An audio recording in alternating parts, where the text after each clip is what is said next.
ప్రభుత్వంగా చెప్పుకోవచ్చు. ఇక ఆంధ్రజ్యోతిలో చూస్తే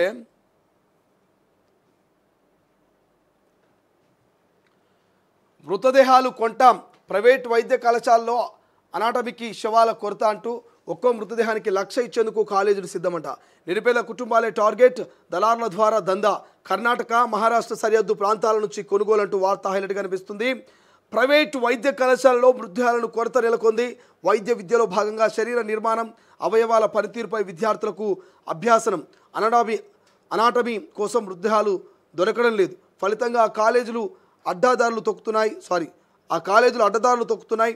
మహారాష్ట్ర, కర్ణాటక రాష్ట్రాల్లో, అలాగే రాష్ట్రంలోని సరిహద్దు గ్రామాల్లో నిరుపేద కుటుంబాలని లక్ష్యంగా చేసుకొని శవాల కొనుగోలు దందాకు తెరలేపినట్టుగా ఆరోపణలు వ్యక్తమవుతున్నాయి.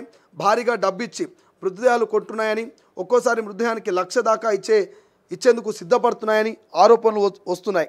ఇందుకు సదరు కాలేజీలు దళారులను రంగంలోకి దింపుతున్నాయని చెబుతున్నారు. మృతదేహాన్ని ఖననం చేసే బదులు పరిశోధనల కోసం వైద్య కళాశాలకు ఇస్తే ఉపయోగం ఉంటుందని, అంత్యక్రియల ఖర్చు తప్పడమే కాకుండా ఉల్టా చేతికి డబ్బులు ఇస్తాయని దళారులు నచ్చజెప్తున్నట్లు సమాచారం. ప్రభుత్వ వైద్య కళాశాలకైతే 2 రకాలుగా డెడ్ బాడీలు వస్తాయి. అనాథల మృతదేహాలు రోడ్డు ప్రమాదంలో గుర్తుపట్టలేని విధంగా మారిపోయి కుటుంబ సభ్యులు వాకప్ చేయకపోతే ఆ మృతదేహాలు వస్తాయి. కొందరు తాము చనిపోయాక మృతదేహాలను వైద్య కళాశాలకు ఇవ్వాలని వీలునామా రాస్తే అవి వస్తాయి. ఈ 2వ రకం మృతదేహాలు కొన్ని పేరొందిన ప్రైవేట్ కాలేజీలకు వస్తాయి కాబట్టి వాటికి కొరత ఉండదు. అయితే కొత్తగా ప్రైవేట్ కాలేజీలు బాగా పెరగడంతో వాటికి మృతదేహాల కొరత నెలకొంది. ఇలాంటి కాలేజీలో తమకు మృతదేహాలు కావాలని ఏకంగా వైద్య విద్యా సంచాలకుడికి లేఖలు రాస్తున్నాయి.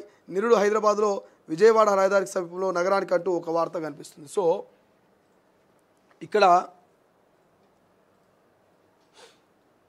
మనకు అర్థమైనటువంటి అంశం ఏంటంటే నిరుపేద కుటుంబాలని మెయిన్ టార్గెట్ చేస్తున్నట్టు తెలుస్తుంది. చాలామంది నిరుపేద కుటుంబాలలో అంత్యక్రియలు కూడా చేయలేనటువంటి పరిస్థితిలో ఉంటారు కదా, అటువంటి వారిని టార్గెట్ చేస్తూ అంత్యక్రియలు చేస్తే మీకు అదనపుగా ఖర్చు అవుతుంది, సో అంత్యక్రియలు చేయకండి, మేమే మీ డెడ్ బాడీని తీసుకుపోతాం, మీకు 1,00,000 నుంచి 1,50,000 రూపాయలు ఇస్తాం, లేకపోతే 50,000 ఇస్తామని వాళ్ళకు మాయమాటలు చెప్పి కొన్ని ప్రైవేట్ వైద్య కళాశాలలు మరి విద్య పేరుతో విద్యార్థులకు అక్కడ శరీర భాగాలకు సంబంధించి అవయవాలకు సంబంధించిన పనితీరు పైన అభ్యాసం చేయడానికి, వాళ్ళకి చదువు చెప్పడానికి, మరి ఎక్స్పెరిమెంట్ చేయడానికి కొన్ని డెడ్ బాడీలను ప్రైవేట్ కళాశాలలు మరి దొడ్డిదారిన తీసుకొచ్చే ప్రయత్నం చేస్తూ ఉన్నాయట. దానికి సంబంధించినటువంటి వార్తలు కనిపిస్తుంది. కొన్ని పేరు పొందినటువంటి కళాశాలకైతే ఇటు అనాథమైనటువంటి శవాలు కావచ్చు, లేకపోతే కొంతమంది నా డెడ్ బాడీని 10 మందికి ఉపయోగపడేలాగా కొన్ని కాలేజీలకు ఇవ్వండి, వాళ్ళు ప్రాక్టికల్ చేసుకుంటారని చెప్తారు. వాళ్ళు అట్లా లెటర్లు రాసి చనిపోయిన వాళ్ళు ఉంటారు. సో అటువంటి డెడ్ బాడీలు వస్తాయి. బట్ కొన్ని పుట్టగొడుగులా వస్తున్నటువంటి కొన్ని ప్రైవేట్ కార్పొరేట్ హాస్పిటల్స్కి డెడ్ బాడీలు దొరకట్లేదట. ఈ డెడ్ బాడీలు దొరకని నేపథ్యంలో మధ్యవర్తులను పెట్టుకొని కర్ణాటక, మహారాష్ట్ర బార్డర్ ప్రాంతాల్లో, సరిహద్దు ప్రాంతాల్లో ఉన్నటువంటి నిరుపేద కుటుంబాలకు ఆశ చూపించి ఆ డెడ్ బాడీలను తీసుకొచ్చి కళాశాలలో పిల్లలకు విద్యాభ్యాసాలు చేస్తూ ఉన్నారట. సో దానికి సంబంధించినటువంటి వార్తనే కనిపిస్తూ ఉంది. సో ఇంతకు దిగజారినటువంటి పరిస్థితి కార్పొరేటు ప్రైవేటు హాస్పిటల్ల పరిస్థితి అనేది క్లియర్గా మనకు అర్థమవుతోంది.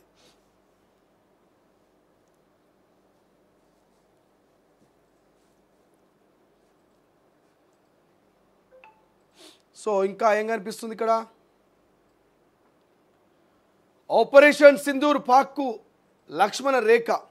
ఇక భారత్ మాతాకి జై, శత్రువుల వెన్నులో వణుకు పుట్టించింది. వీర సైనికులందరికీ సెల్యూట్ చేస్తున్న త్రివిధ దళాలు పాక్ సైన్యాన్ని మట్టి కరిపించాయి, అను బెదిరింపులను అపహాస్యం చేశాయి. మరోసారి పాక్ దాడికి యత్నిస్తే వినాశనమే. అందాపురం వైమానిక స్థావరంలో ప్రధాని మోదీ భారత్ మాతాకి జై అనే నినాదం శత్రువుల చెవుల్లోని